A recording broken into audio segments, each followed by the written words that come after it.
Bonjour à tous et bienvenue sur cette nouvelle vidéo de Hacker de croissance. Aujourd'hui, on va parler d'OMTM. Alors, OMTM, qu'est-ce que c'est? Bien, c'est un acronyme qui est pour la One Metric That Matters. J'en avais déjà parlé dans la première vidéo que j'avais fait au sujet du growth hacking. Donc, ça veut dire littéralement en français la métrique qui importe, en gros.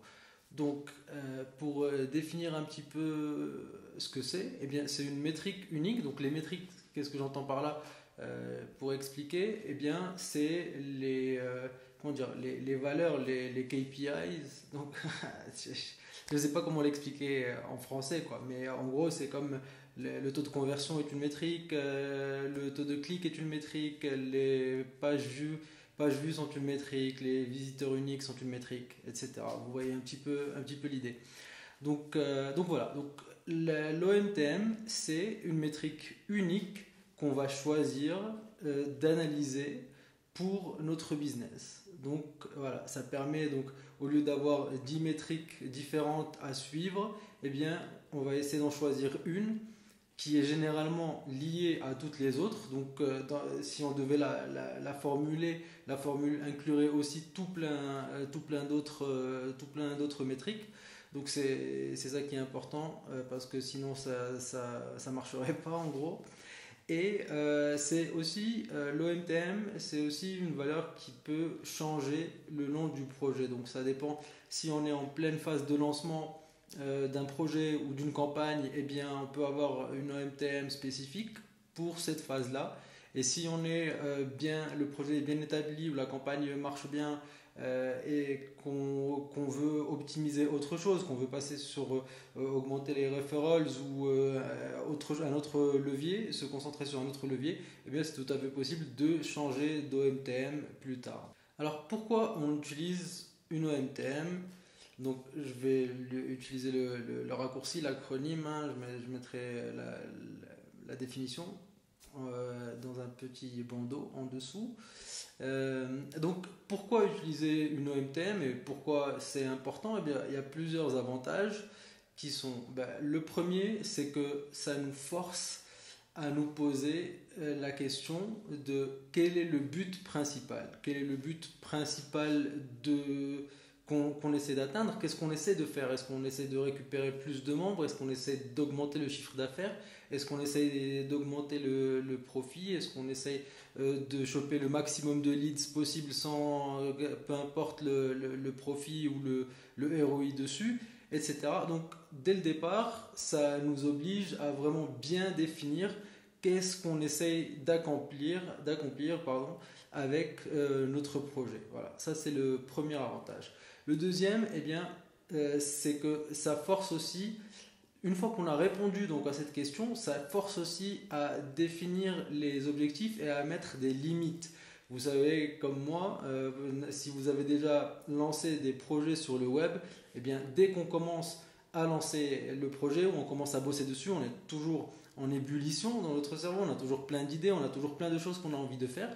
Et ça nous arrive des fois, bon, on discute, hein, on se dit, bon, celle-là, ok, on va l'implémenter, celle-là, peut-être dans la V2, pour la V2 ou V3, ou mettre de côté, revisiter plus tard. Eh bien, d'avoir une OMTM, ça aide aussi à mettre cette limite, à tracer cette ligne, de se dire, eh bien, ça, ok, ça a l'air cool, cette idée a l'air cool, mais on ne va pas l'implémenter maintenant parce qu'elle ne va pas dans le sens d'augmenter l'OMTM. Donc, si on choisit par exemple comme OMTM le nombre d'utilisateurs actifs, eh bien, si on veut lancer une fonctionnalité qui n'apporte absolument rien à ce niveau-là, eh bien, si on est dans une phase du projet qui est entièrement focus sur le nombre d'utilisateurs actifs, eh bien on va se dire celle-là, cette fonctionnalité-là, on garde notée quelque part, mais on la fera plus tard. Donc voilà, c'est assez important parce qu'on a généralement tendance à s'éparpiller un petit peu, à vouloir tout explorer, vouloir tout faire. Et encore une fois, si vous avez lancé des projets web, hein, moi je suis là-dedans depuis pas mal de temps, et vous savez l'horreur que ça peut être de faire développer des trucs, que les choses avancent, etc. Donc si en plus de ça on part dans tous les sens, eh bien ça tarde plus, encore, ça prend de plus en plus de temps. Alors que si on est concentré sur une mission unique d'augmenter cette métrique-là, eh bien tous les efforts vont dans ce sens-là. Donc c'est un peu ça le troisième avantage que je voulais aborder, eh bien c'est que ça unifie donc la pensée, ça unifie le focus et la concentration, que ce soit le vôtre ou celui de votre société si vous bossez en équipe. Eh bien, si tout le monde pense à une seule métrique unique, eh bien toute l'énergie, tout le brainstorming, toutes les réflexions mènent vers ça, et forcément, eh bien, ça donne de meilleurs résultats que d'être éparpillé sur 10 aspects différents du projet. Et enfin, donc le quatrième avantage que je voulais citer, eh bien, c'est que ça encourage beaucoup l'expérimentation, parce que si on essaye d'améliorer trois ou quatre aspects différents à la fois, trois ou quatre choses différentes, eh bien on a deux trois idées pour chacune, et on a toujours quelque chose sur lequel on est en train de bosser. Donc on implémente une petite idée pour cet aspect-là, on implémente une petite idée pour cet aspect-là, et donc finalement, où c'est que je veux en venir avec ce truc-là, c'est que il y a un aspect, on va dire une métrique qu'on va délaisser, puisque on est occupé. Nous, on se sent occupé, on sent qu'on est occupé, on est en train de faire des choses pour améliorer notre business. Donc, évidemment, si on a 4 ou 5 aspects sur lesquels on est éparpillé, eh bien, on va donner donc 25 ou 20% de l'énergie qu'on pourrait donner à une seule, à plusieurs. Donc, l'effet sera moindre, et on ne va pas expérimenter autant qu'on pourrait si on n'avait qu'une seule métrique. Si on n'a qu'une seule métrique, on va implémenter toutes les idées qu'on a d'abord notées, et puis après on va se regarder, on va se dire ah bah tiens, on a déjà tout implémenté, qu'est-ce qu'on pourrait tester de plus? Tant qu'on est encore focus sur cette métrique là, eh bien ça nous force à réfléchir, à explorer des idées différentes et essayer d'implémenter des tests pour améliorer tout le temps cette métrique là. Enfin, je voulais donner quelques exemples, puisque voilà, on a vu, j'espère que c'est clair pour vous, l'intérêt de choisir une OMTM et de se focus sur une seule métrique à faire grossir, à faire monter, à faire croître, pour utiliser le terme croissance. Donc, quelques exemples. Sur le forum, par exemple, je me concentre sur le nombre d'utilisateurs actifs.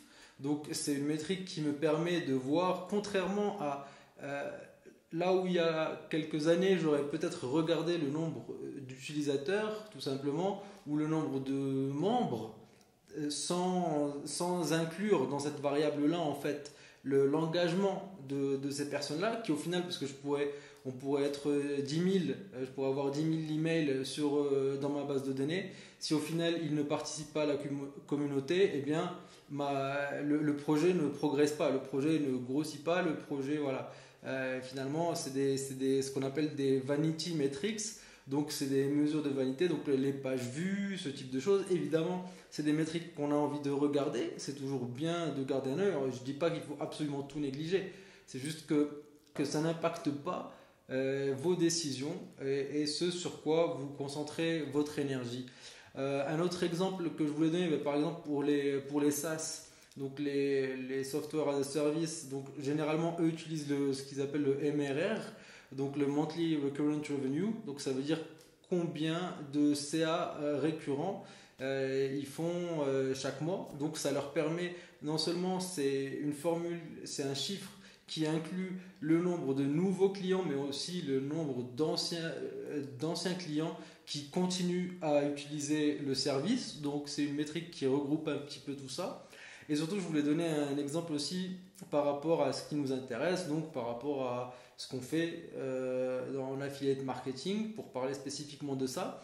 Eh bien, les campagnes marketing, les campagnes publicitaires, j'ai vu et je vois constamment, on me parle constamment, je vois sur les forums, je lis de ce que je vois autour de moi. Mais il y a encore énormément de gens qui se concentrent sur le ROI, c'est-à-dire que on voit bien que la démarche est d'augmenter le ROI, alors que le ROI n'est pas une métrique super importante. Je sais pas vous, mais moi on m'a jamais demandé combien de ROI je faisais par mois, quoi. On me demande toujours combien de profit.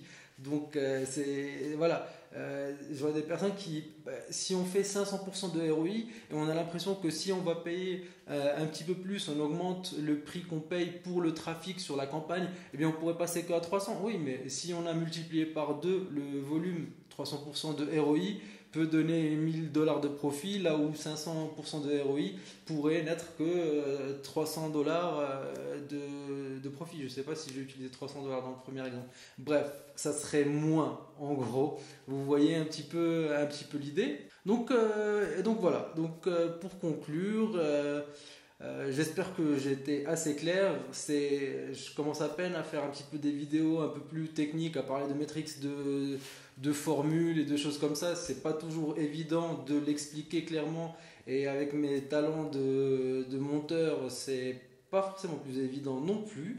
Mais, mais voilà, en tout cas, je vous remercie d'avoir regardé cette vidéo. Si vous êtes sur le forum, ben, vous pouvez poser vos questions ou poster vos commentaires là-dessus, ben, en dessous. Ça sera en dessous, c'est toujours en dessous en fait, même sur YouTube. Mais si vous êtes sur YouTube, eh bien n'hésitez pas à vous inscrire à la chaîne. Je ne sais même pas si c'est une chaîne, non, c'est mon compte perso. Mais je poste des vidéos toutes les semaines, donc pour parler de marketing, de digital marketing, web marketing, growth hacking, affiliation, affiliate marketing, ouais, je crois que c'est tout. Non, je parle pas de MLM. Je vais en parler, mais en mal, dans une prochaine vidéo. Je vous remercie de m'avoir regardé et à bientôt. Ciao, ciao.